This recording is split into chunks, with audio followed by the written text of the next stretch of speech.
नमस्कार, मैं हूं रविंद्र मोहन शर्मा। आप देख रहे हैं नारद न्यूज। राजस्थान के राज्यपाल कलराज मिश्र ने भरतपुर पहुंचकर महाराजा सूरजमल ब्रज विश्वविद्यालय के दीक्षांत समारोह में शिरकत की। कार्यक्रम में राज्यपाल कलराज मिश्र ने देश के सामाजिक और आर्थिक विकास में शिक्षा की महती भूमिका बताते हुए विश्वविद्यालयों में अध्ययन अध्यापन के साथ साथ विद्यार्थियों के कौशल विकास पर भी अधिकाधिक ध्यान दिए जाने का आह्वान किया। उन्होंने कहा कि विश्वविद्यालय ऐसे पाठ्यक्रमों का निर्माण कर उनका प्रभावी प्रसार करे जिससे विद्यार्थी निरंतर नया सीखने और व्यावसायिक दृष्टि से अपने आप को आत्मनिर्भर बनाने के लिए प्रवृत्त हो सके।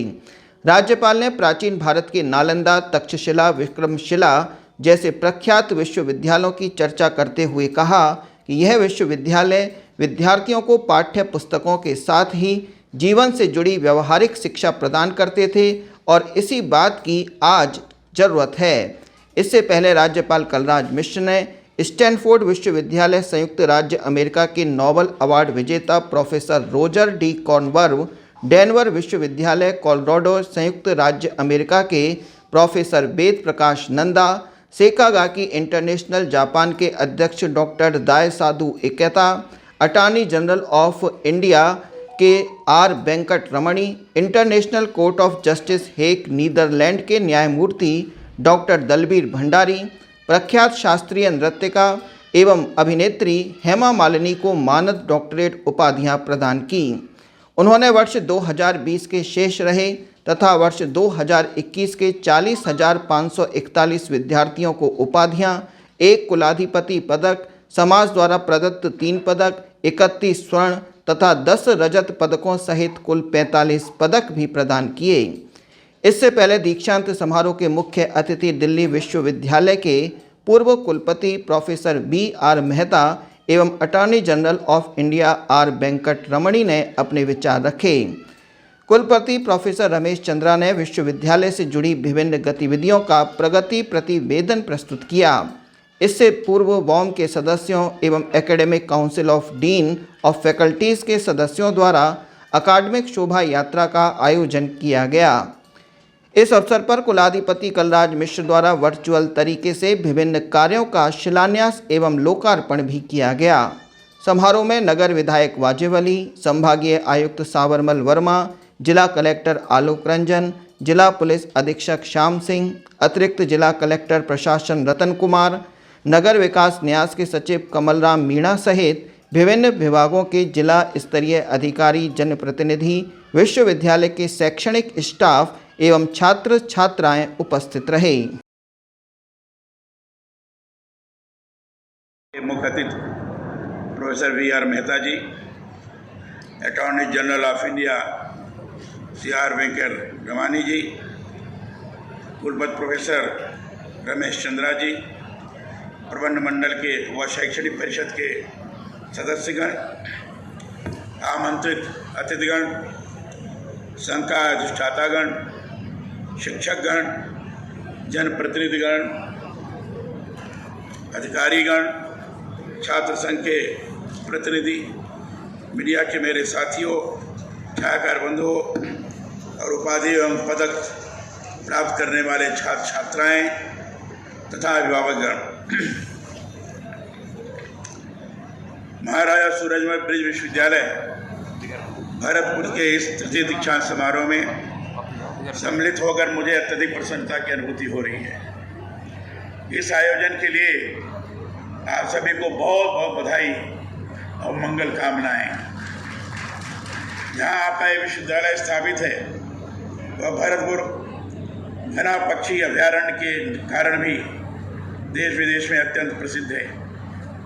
विश्व धरोहर सूची में शामिल यह स्थान प्रवासी पक्षियों का बसेरा ही नहीं है बल्कि सुरम्य वन क्षेत्र भी है। यहाँ के मंदिर, महल व लोहागढ़ किला सभी कुछ अनुपम है। भगवान श्री कृष्ण की भी यह भूमि लीला स्थली और नित्य वास स्थल है। ऐसी धरती को मैं नमन करता हूँ, प्रणाम करता हूँ। दीक्षांत समारोह शिक्षा पूर्ण होने का समावर्तन संस्कार है। यह वह अवसर है जब विद्यार्थी औपचारिक शिक्षा प्राप्त करें। भावी जीवन के नए क्षेत्र में प्रवेश करता है। इसलिए आज इस समारोह में जिन विद्यार्थियों को पदक और उपाधियां मिली हैं, उन सभी को मैं हृदय से बधाई देता हूँ। जो पदक वितरित किए गए हैं, कुल 52 पदक वितरित किए गए हैं, जिसमें छात्राओं की संख्या 43 है, अर्थात 83%, और छात्र केवल 9 रहे हैं। छात्राओं ने आगे बढ़ करके काम किया है। मैं जहां भी दीक्षांत समारोह में जाता हूं, सामान्य तौर पर यही स्थिति हर दीक्षांत समारोह में देखने को मिलती है। छात्राओं द्वारा पदक ज्यादा संख्या में प्राप्त किया जा रहा है। ये शुभ लक्षण है। नए भारत के निर्माण की दिशा में विश्वविद्यालय द्वारा आपको सौंपा गया उम्मीद और अपेक्षा पत्र है। उम्मीद इस बात की कि आपने जो ज्ञान अपने शिक्षण संस्थान में प्राप्त किया है, उसका उपयोग राष्ट्र और समाज के सर्वांगीण विकास के लिए आप करेंगे। और आशा इस बात की कि आपके जरिए राष्ट्र कल्याण के महती कार्य होंगे। आपको मिले डिग्री और पदक देश के समाज के लोगों की आशा आकांक्षाओं का दस्तावेज है। मैं चाहता हूं आप अपने अर्जित ज्ञान का समुचित सदुपयोग देश के लोगों के भले के लिए, उनके कल्याण के लिए करें। इसी से आप द्वारा प्राप्त शिक्षा सार्थक हो सकेगी। शिक्षा विद्यार्थी के जीवन को गढ़ती है। इसे हम उन मूल्यों की पहचान कर पाते हैं जिससे जीवन संपन्न समृद्ध होता है। बल्कि मैं ये कहता हूं कि शिक्षा से उदात्त मानवीय दृष्टिकोण विकसित होता है। जीवन में सबसे प्रमुख है मानव की पूर्ण प्रतिष्ठा। भारतीय ऋषि मुनि जब विश्व मानुष की बात करते हैं तो इसका अर्थ है मानव जीवन से जुड़े उदात्त मूल्यों की प्रतिष्ठा। इसीलिए हमारे यहाँ वेदों में प्रार्थना आती है, ओम सहनावतु सहनो भुनक्तु सह वीर्यं करवावहै तेजस्विनावधीतमस्तु मा विद्विषावहै ओम शांति शांति शांति। अर्थात समस्त विश्व के मानव का एक ध्येय हो, सबके हृदय एक हो, सबके मन मस्तिष्क में सदैव शांति संचरित होती रहे, यही ईश्वर से प्रार्थना है। भारतीय संस्कृति वसुधैव कुटुंबकम से जुड़ी है। यहाँ पूरे विश्व को एक माना गया है। भारतीय संविधान के भी आदर्श मूल्य यही है। संविधान समानता के आलोक पथ पर चलने के लिए हमें प्रेरित करता है। भारतीय संस्कृति से जुड़े जितने भी आदर्श हैं, उन्हें संविधान निर्माताओं ने संविधान बनाने के समय उसे सम्मिलित किए। इसलिए मैं सदा ये कहता हूं कि संविधान देश को संचालित करने का ग्रंथ भर नहीं है, बल्कि अधिकारों और कर्तव्यों के संतुलन का आदर्श स्वरूप है। राज्य के विश्वविद्यालयों में संविधान उद्यान की स्थापना के पीछे भी मेरी मंशा यही रही है कि उच्च शिक्षा प्राप्त करने वाले विद्यार्थियों को संवैधानिक अधिकारों के साथ कर्तव्यों का भी भान हो। इस संदर्भ में महाराजा सूरजमल ब्रज विश्वविद्यालय भरतपुर में संविधान पार्क की स्थापना महत्वपूर्ण है। संविधान हमारा मार्गदर्शक, हमारे लोकतंत्र का मूल ग्रंथ है। आप लोग युवा हैं, राष्ट्र निर्माण में आपको अपनी महत्वपूर्ण भूमिका सुनिश्चित करनी है। इसलिए संविधान संवैधानिक अधिकारों के साथ कर्तव्यों का भी भान हो। इस संदर्भ में महाराजा सूरजमल ब्रज विश्वविद्यालय भरतपुर में संविधान पार्क की स्थापना महत्वपूर्ण है। संविधान हमारा मार्गदर्शक, हमारे लोकतंत्र का मूल ग्रंथ है। आप लोग युवा हैं, राष्ट्र निर्माण में आपको अपनी महत्वपूर्ण भूमिका सुनिश्चित करनी है।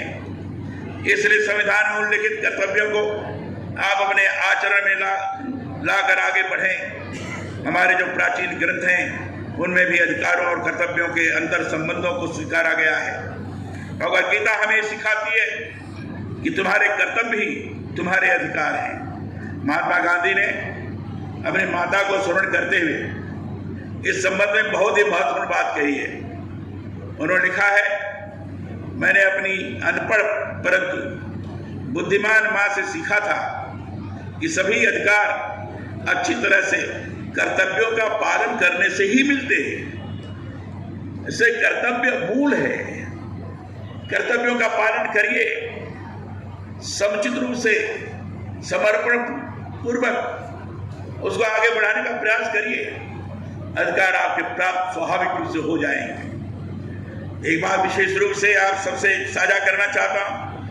1948 में वैश्विक मानवाधिकारों का जो घोषणा पत्र जारी किया गया था, उसमें स्पष्ट यह उल्लेख किया गया कि समाज के प्रति हरेक के कुछ कर्तव्य है। इनका पालन करने के ही व्यक्ति के व्यक्तित्व का स्वतंत्र और संपूर्ण विकास संभव है। आप सबसे इस विषय पर एक दीक्षा समारोह में चर्चा करने का मकसद यही है कि अधिकारों के साथ युवा पीढ़ी कर्तव्यों के प्रति निरंतर सजग रहे। अच्छी शिक्षा का मूल ध्येय भी यही है कि हमने जो कुछ शिक्षण संस्थाओं से ज्ञान प्राप्त किया है उसे समाज के कल्याण संबंधित कार्य करके वापस लौटाएं। मैं समझता हूं विश्वविद्यालयों में जो संविधान उद्यान बने हैं उनसे युवा पीढ़ी प्रेरित होगी। संविधान ही हमारी संस्कृति से निरंतर जुड़ा रहेगा। मैं चाहता हूं आप सभी विद्यार्थी अपने जीवन में उच्च लक्ष्य तय करें, समयबद्ध योजना बनाकर आगे बढ़े। ज्ञान का सही और सार्थक उपयोग करके ही आप अपने जीवन की दिशा तय कर सकेंगे। राष्ट्र एवं समाज के सर्वांगीण विकास में आप सभी निरंतर प्रयत्नशील रहेंगे, तभी भारत फिर से विश्व गुरु बनने की ओर अग्रसर हो सकेगा। विश्वविद्यालय परिसर अपनी पवित्रता और प्रांजलता के लिए जाना जाता है। यह विद्यार्थियों और गुरुजनों के